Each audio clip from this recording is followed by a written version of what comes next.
ചില ദുരന്തങ്ങൾ, ചില പ്രയാസങ്ങൾ, ചില പ്രതികൂലങ്ങൾ കടന്നു വന്നത് നിമിത്തം അപ്രതീക്ഷിതമായ ജീവിതത്തിലുണ്ടായ ചില പ്രയാസങ്ങൾ, അതിനെ തരണം ചെയ്യാൻ കഴിയാതെ ഇന്നലകളിൽ ഭാരപ്പെട്ട ചില പ്രത്യേക വിഷയങ്ങൾ, അതിൻ്റെ നടുവിൽ അതിനെ തന്നെ ദൈവം നന്മയ്ക്കാക്കി മാറ്റുന്ന ഒരു ദൈവീകമായ ഇടപെടൽ, അതുമായിട്ട് കണക്റ്റഡ് ആയിട്ടുള്ളൊരു ദൈവ സന്ദേശമാണ് ഇന്ന് മോർണിംഗ് മുന്നായിലൂടെ കർത്താവ് സംസാരിക്കാൻ പോകുന്നത്. ആമേൻ. ഇന്ന് നമ്മൾ വായിക്കാൻ പോകുന്ന ഭാഗം ഉൽപ്പത്തി പുസ്തകം 28-ാമത്തെ അധ്യായം 10-11 വാക്യം. എന്നാൽ യാക്കോബ് ബേർഷേബയിൽ നിന്ന് പുറപ്പെട്ട് ഹാരാനിലേക്ക് പോയി.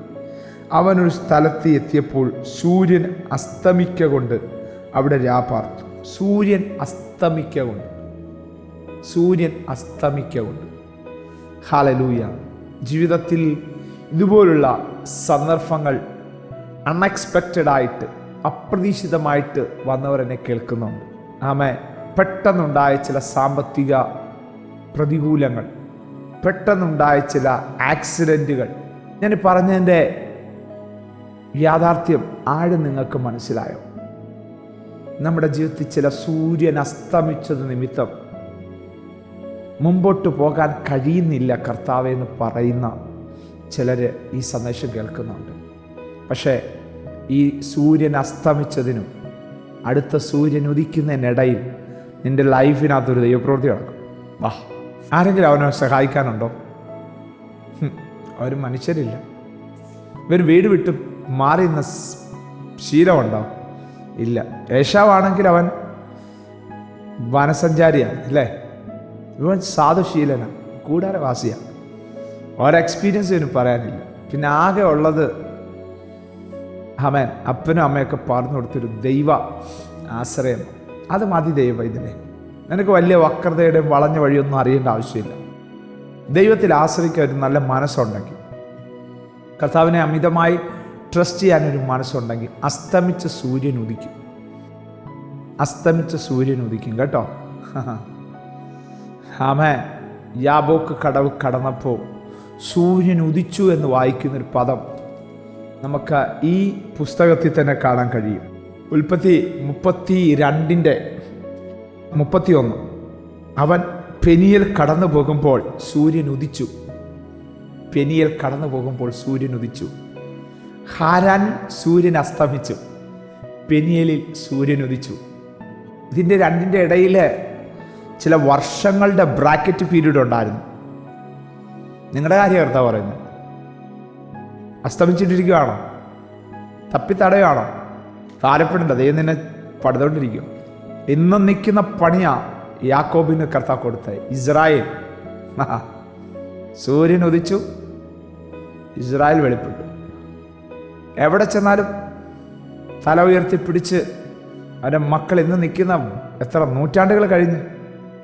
എന്താണെന്നറിയാമോ?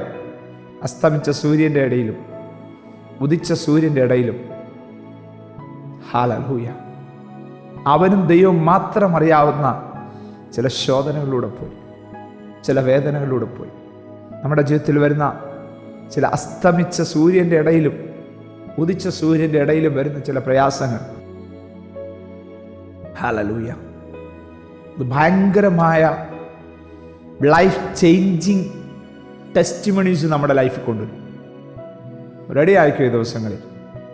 അങ്ങനെ നിലനിൽക്കുന്ന ചില സാക്ഷ്യങ്ങൾ മഹത്വത്തിന് കാരണമാകുന്ന രീതിയിൽ, ദൈവനാമ മഹത്വത്തിന് കാരണമാകുന്ന രീതിയിൽ നിങ്ങളിന്ന് പുറത്തു വരും കേട്ടോ. നീ യാക്കോബല്ല, ഇസ്രായേലാണ്. സ്വർഗ്ഗം അത് വെളിപ്പെടുത്തുക തന്നെ ചെയ്യും. നീ വെളിപ്പെടുത്താനൊന്നും പോകണ്ട, സ്വർഗ്ഗം അത് വെളിപ്പെടുത്തി പോകും. ഏൽപ്പിച്ചു കൊടുക്കാം, പ്രാർത്ഥിക്കാം.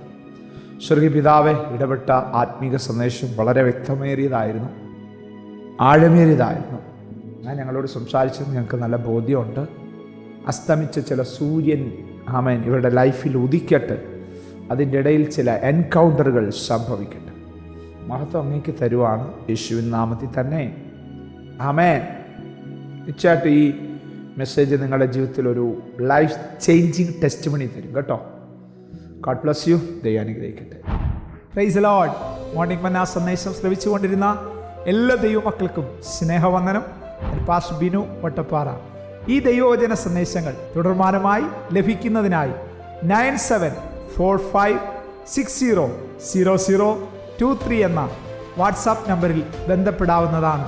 നമ്പർ ഒരു പ്രാവശ്യം കൂടി ആവർത്തിക്കുന്നു: 97 45 60 00 23. ദൈവം നമ്മേവരെയും അനുഗ്രഹിക്കട്ടെ. God bless you.